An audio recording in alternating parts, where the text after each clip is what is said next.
O ministro da Saúde, Marcelo Queiroga, está falando agora e nós vamos acompanhar para ver se tem novidade importante sobre vacina, principalmente.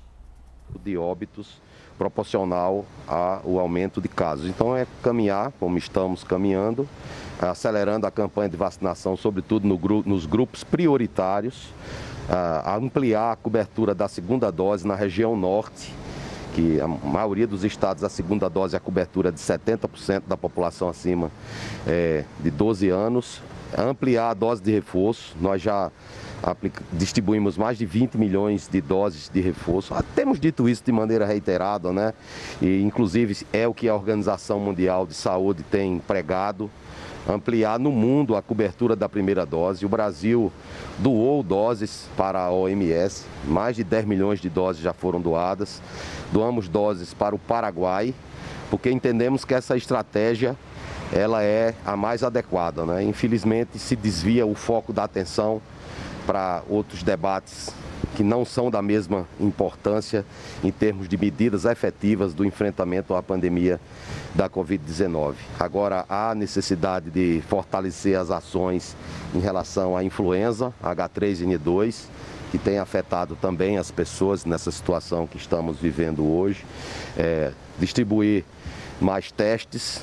Se critica a política de testagem do Brasil, mas o Brasil efetivamente realiza testes, o Brasil adquiriu testes, a Fiocruz tem distribuído para os estados e para os municípios, e se for necessário ampliar a oferta destes testes, nós podemos fazer sem problema. Agora é necessário que efetivamente haja testagem, que haja o rastreamento das pessoas que são positivas, para que acompanhemos no dia a dia a elevação do número de casos e também se faça o isolamento das pessoas que estão positivas. Não é só testar por testar, né? Até porque os testes têm custos, cada teste desse custa cerca de $3,50, né? E os recursos financeiros, eles são finitos. Os municípios pedem apoio ao Ministério da Saúde, eu tenho ouvido pela imprensa, ainda não vi nenhum documento oficial que tenha chegado ao Ministério. Lembrar que o SUS é tripartite e estados e municípios também devem alocar parte dos seus orçamentos para o enfrentamento à pandemia da Covid-19. Né? A responsabilidade é tripartite da União, dos estados e dos municípios. Não é só o tempo inteiro cobrar do Ministério da Saúde e lá na ponta adotar as condutas de acordo com a sua ideia, né? Então vamos trabalhar junto, é a melhor maneira de enfrentar o nosso único inimigo, que é o vírus, né? Ontem nós recebemos com satisfação a decisão de Sua Excelência, o ministro Ricardo Lewandowski, que tornou sem objeto aquele processo que dizia que o Ministério da Saúde não tinha tomado as providências em relação à vacinação de crianças. Os fatos desmontaram de maneira categórica as narrativas, porque, em verdade, o Ministério tomou e toma todas as providências cabíveis no melhor interesse da população brasileira. Ademais, contar com o apoio de vocês, da imprensa, que sempre tem nos dedicado aqui uma cobertura ampla, e isso é importante para bem informar a população brasileira. Ministro, como que fica essa questão dos testes? Qual a orientação do Ministério da Saúde sobre quando fazer esses testes? A orientação é a mesma, não tem novidade nenhuma, a orientação é a mesma. E os municípios sabem disso, e nós estamos distribuindo testes para os municípios sempre que somos demandados. E isso acontece desde o início da pandemia. No princípio não existia teste, né? Esses testes foram desenvolvidos, hoje temos os testes rápidos, né?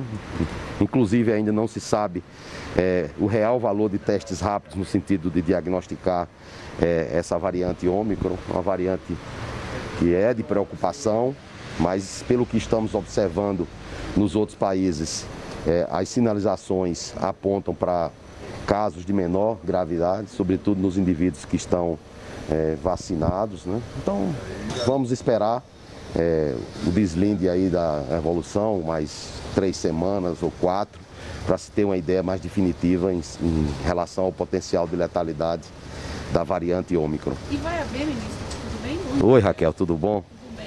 Vai haver, ministro, alguma mudança no guia de vigilância epidemiológica? Está em pauta na reunião do secretário? Então, eu vou me reunir hoje com os secretários, né? Claro que a gente tem que se preparar para os cenários de maior gravidade, né? A gente ainda não sabe tudo dessa variante. Eu tenho dito aqui para vocês que o que nos preocupa muito é a região norte. Primeiro porque as coberturas vacinais são mais baixas. Segundo porque o sistema de saúde, cronicamente, é mais frágil, por exemplo, do que o estado do Rio de Janeiro, o estado do Rio Grande do Sul, aqui mesmo o Distrito Federal, né? Então temos que ter um plano de contingência consistente para que, se houver uma pressão sobre o sistema de saúde, os estados e os municípios poderem responder de maneira adequada a uma situação como essa, né? Ademais, solicitar às pessoas que estamos num período de férias, né? E nós vimos o que aconteceu no ano passado, porque tem aqui a prática do duplo discurso, né? Se diz uma coisa na televisão e se faz outra na vida privada. Então, se vai para as casas, são festas e bebida, etc. As pessoas às vezes menosprezam o inimigo invisível, que é o vírus. Aí a consequência, aumento de casos. Aumento de casos força o sistema de saúde. Então, os cuidados são os mesmos, as recomendações são as mesmas. Agora nós temos a esperança, pelo que temos visto, né, é que os casos de Ômicron parece que são casos mais leves. Então, se isso se confirmar... Eu gostaria de perguntar para o senhor o seguinte: a gente entrevistou ontem no Jornal das 10 o prefeito de Florianópolis, e ele falou que há, em conversas com o Ministério, a possibilidade de diminuir o tempo de isolamento de 10 para 5 dias. Isso, nós já falamos disso, né, aqui. Inclusive, isso, se eu não me engano, o CDC já deu essa recomendação. O governo francês está, inclusive, autorizando profissionais de saúde que estão positivos a atender na linha de frente por conta do número de casos. Então está sendo analisado, Raquel. Mas deve ser adotado no Brasil? Possivelmente, né? Possivelmente, porque isso está sendo adotado em outros países, isso tem assento em evidências científicas, e aí é possível que nós adotemos essa mesma conduta. Ministro, só um... 5 dias? De 5 dias, é isso. Naturalmente que está em estudo na área técnica, na Secretaria de Vigilância e Saúde, na Secovid. E hoje eu tenho uma reunião com os secretários justamente para tratar sobre esses temas. Ministro, só um ponto importante: a gente viu grandes capitais do país fazendo uma revisão com relação à autorização para carnaval. Isso vai de encontro com a posição do Ministério? Bom, o Ministério nunca estimulou esses grandes eventos, né? Vocês sabem disso. Inclusive a discussão antes da variante Ômicron ser anunciada era fazer grandes festas de Réveillon, de Carnaval, e para tanto se utilizava a argumentação do passaporte sanitário. E nós aqui, o Brasil é testemunha, sempre dissemos que passaporte sanitário não é salvo-conduto para fazer essas grandes aglomerações festivas. Então, para o governo fica muito fácil defender essa posição em relação a esse tipo de evento, porque sempre foi a posição do governo. O que nós queremos é que a nossa economia não pare.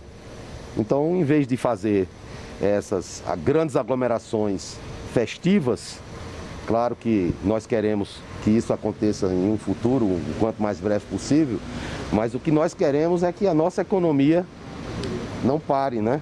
A nossa economia não pare, porque o Brasil precisa crescer, gerando emprego para as pessoas, gerando renda, porque não se pode viver somente de apoio do governo federal por conta justamente das questões fiscais, que é até uma herança que o governo Bolsonaro recebeu das gestões anteriores. Ministro, a gente está ao vivo na CNN, só para fazer um esclarecimento.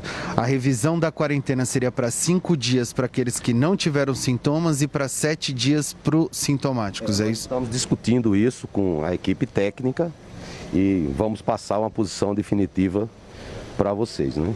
Ok? Sabe quando deve ver? Ao vivo na Globo News, eu gostaria de saber do senhor em relação à divulgação dos dados dos médicos que participaram da audiência pública nessa semana. O que aconteceu? Por que esses dados acabaram sendo divulgados, repassados para pessoas que não eram de dentro do Ministério? Quem divulgou? Foi o caso da deputada Bia Kicis. Ela teve acesso. Como é que foi isso? Então, a deputada Bia Kicis, você tem que questionar ela. Aliás, os conflitos de interesse de qualquer um que participa de discussões relativas a políticas públicas, eles têm que ser declarados e eles têm que ser publicizados, que é para as pessoas saberem. Teve acesso aos documentos, saíram do Ministério. Então, eu não estava na audiência pública, né? E você tem que questionar a deputada Bia Kicis. Não, mas eu estou perguntando ao senhor como é que saiu de dentro do Ministério? Estou questionando o Ministério por que a deputada teve acesso a isso. Então, a audiência pública aconteceu, não foi no Ministério. Então, não saiu de dentro do Ministério. A audiência pública aconteceu na OPAS. Mas a OPAS apenas cedeu o auditório, ministro. Cedeu o auditório. Mas essa questão você tem que perguntar à deputada Bia Kicis. Agora, em relação a conflitos de interesse, os conflitos de interesse têm que ser declarados mesmo. Publicamente, são públicos. Você tem, por exemplo, você é jornalista da Globo, tá aí o conflito de interesse seu. Você está aí com o microfone, com a logomarca da Globo News, todos sabemos que você é uma jornalista da Globo News. Tá? Então, por exemplo, se você... Bom, aí é outra questão, você tem que conversar com a deputada Bia Kicis, isso não é... Mas como ela teve acesso aos dados? Bom, eu sou ministro da Saúde, eu não sou um fiscal de dados do Ministério. Se seria a secretária extraordinária... A Vânia Canuto foi exonerada, ministro? Por quê? Vânia Canuto foi exonerada? Desconheço que a Vânia Canuto tenha sido exonerada. Ministro, ainda sobre essa questão... O que é que se interfere no combate à pandemia? Em nada. Não interfere em nada no combate à pandemia. O ministro da Saúde sou eu que comando o Ministério da Saúde. Os resultados estão aí, para todos os brasileiros sabem, uma queda de 90% dos óbitos. E nós aqui trabalhamos duro, como vocês sabem, todos os dias. O que a gente vê é uma verdadeira pandemia de narrativas que não se sustentam. Somente para criar dificuldades, tumultuar um ambiente que já é complexo por si só. Né? Todo dia tem uma notícia que se traz aí, absolutamente inútil. Ontem nós divulgamos aqui um plano para ampliar a participação de pediatras e de obstetras na atenção primária. Quantas liam na imprensa? Nenhuma, isso não interessa. Agora, ministro, nós isso não interessa. Essa notícia sobre os pediatras e médicos neurologistas obstetras, saiu, né? Pois é. Inclusive, estamos ao vivo, ministro. Gostaria de perguntar como que está esse monitoramento a respeito dos leitos de hospitais, o uso agora com essa pressão maior das pessoas que estão com gripe, estão com Covid. Aqui no Distrito Federal a gente também tem casos de dengue, né, muito altos. Sim, lembrar que quem faz assistência na ponta não é o Ministério da Saúde. Quem faz são os estados, os municípios, são eles que cuidam desse atendimento na frente. O Ministério monitora, sim, através das suas secretarias finalísticas, inclusive alocando recursos. No ano de 2020 foram 50 bilhões de reais em recursos extraordinários. No ano de 2021, mais 50 bilhões de reais. O governo tem atuado de maneira muito forte. Vacinas. Todas as vacinas adquiridas pelo governo federal, inclusive as vacinas infantis, que foram adquiridas tempestivamente, ao contrário do que se diz nas narrativas. Ontem um grupo de secretários, de médicos do COSEMES, me denunciaram ao Conselho Federal de Medicina. Ótimo, podem denunciar. Que, aliás, o ministro Ricardo Lewandowski já tornou essa ação aí, que foi feita por um partido, né? Geralmente são partidos de esquerda, que no passado nada fizeram pela população brasileira, e nós aqui estamos fazendo, e o ministro Lewandowski tornou sem efeito, justamente porque o Ministério tomou todas as providências devidas. Então não temos nada a temer, nada. Supremo, ministro, em relação a essa representação dos médicos no Conselho Federal de Medicina contra o senhor? Preocupação com essa representação, zero. Zero. Se esses colegas quisessem ajudar, eles deviam estar trabalhando na ponta, fazendo como eu. Estou trabalhando aqui pelo povo brasileiro, diuturnamente, e levando políticas públicas consequentes em todas as áreas. Todas. Todas. Oncologia, na parte de terapia renal substitutiva, fortalecendo o atendimento nas terapias intensivas, mais 6,5 mil leitos de terapia intensiva, definitivos no sistema de saúde, uma política pública para levar pediatras e obstetras para a atenção primária, mais de 400 milhões de doses de vacinas distribuídas. Daí eu pergunto, vocês que estão me denunciando, quantas doses de vacina vocês distribuíram? Nenhuma. E se vocês tomaram vacina, foi com as vacinas que eu distribuí. Pesquisas com universidades de ponta do mundo, a exemplo da Universidade de Oxford, vocês viram já em pré-print, publicado no Lancet. Querem trazer informações científicas, não publique nas redes sociais. Submetam as revistas científicas, preferencialmente as de fator de impacto elevado. Lancet, New England, vão lá, submete lá. E aí, se for aprovada, vem aqui argumentar com base nos dados que produziram. O que é que mostrou? Que a política pública adotada pelo Ministério da Saúde, nessa pesquisa da Universidade de Oxford, estava absolutamente acertada. Por quê? Porque a vacina que nós usamos para reforço, ela produz 153 vezes mais anticorpos neutralizantes do que essa outra, que, aliás, uma quantidade de doses foi aplicada como dose de reforço sem autorização da Anvisa. E o que foi feito? Não sei. Não é? E o que se noticiou? Também não sei. Quando se aplicou também um quantitativo de doses não aprovadas pela Anvisa em adolescentes. E aí? Vamos dizer a verdade à população brasileira e deixar de fazer narrativa sem fundamentação, porque elas não se sustentam e o povo não acredita nelas. Muito obrigado e bom dia. Obrigado, pessoal. Bom dia, ministro.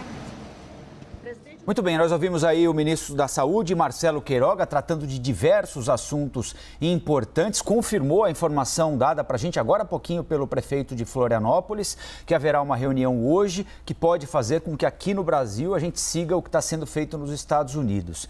Redução do tempo de quarentena para infectados pela Ômicron, assintomáticos 5 dias, sintomas leves 7 dias. Mas além disso, muitos outros assuntos. Como daqui a pouquinho temos o Liberdade de Opinião, eu já vou jogar imediatamente para a Basília Rodrigues para que ela diga para a gente o que achou de importante da entrevista longa e bastante relevante do ministro, não é, Basília? Exatamente. Já para a gente começar a nossa sexta-feira, né? A gente nota de maneira muito clara o nível de irritação do ministro da Saúde com o que ele considera de choque de informações. Ele não vê o governo como um emissor de desinformações, né? Ele não vê o governo como um emissor de ruídos nessa comunicação que se faz tão necessária para orientar a população sobre a vacinação. Ele se vê como um ministro mal interpretado que está ali fazendo o seu trabalho. Em conversas reservadas, diante dessa discussão sobre a vacinação infantil, o ministro tem sempre pontuado, Colombo, que durante a gestão dele, ele conseguiu reduzir o número de mortes entre crianças acometidas pela Covid-19. A gente lembra que o ministro assumiu aí depois da gestão do então ministro Eduardo Pazuello, o momento em que o governo fez diversas consultas a profissionais que pudessem sentar na cadeira. No fim das contas, optou por Marcelo Queiroga, que até então era presidente de uma entidade de cardiologistas, né? O ministro tem falado muito da questão científica e dito que técnicos sem orientação, técnicos sem respaldo para falar do assunto estão entrando em conflito com as orientações do Ministério da Saúde, indo às redes sociais, à imprensa, para poder bater e desgastar o governo e não tratar mesmo de ciência e técnica. É a visão do ministro da Saúde que ele conseguiu trazer aí nessa breve entrevista. Tem sido comum as falas de Queiroga em frente ao Ministério da Saúde. Ele fala: eu sou o ministro que mais fala com a imprensa na esplanada dos ministérios. De fato, um comportamento que contrasta com os seus pares, né, com os seus outros colegas ministros, que têm uma certa aversão a parar e, como homens ou mulheres públicos, virem a opinião pública, né, virem à tona com informações que são públicas e que deveriam ser levadas diretamente à população. 2 pontos importantes nesta entrevista. Há uma avaliação do governo de reduzir, então, o período de quarentena para assintomáticos na esteira dos acontecimentos do que vem ocorrendo nos Estados Unidos, desde que o Centro de Controle e Prevenção de Doenças americano decidiu, então, baixar de 10 para 5 dias o tempo de isolamento de pessoas assintomáticas e que tenham sido completamente vacinadas. É importante destacar isso. Não é só isso está sendo usado, avaliado com cautela e o Ministério diz, cientificamente também, antes de decidir reduzir esse período de quarentena, para quem?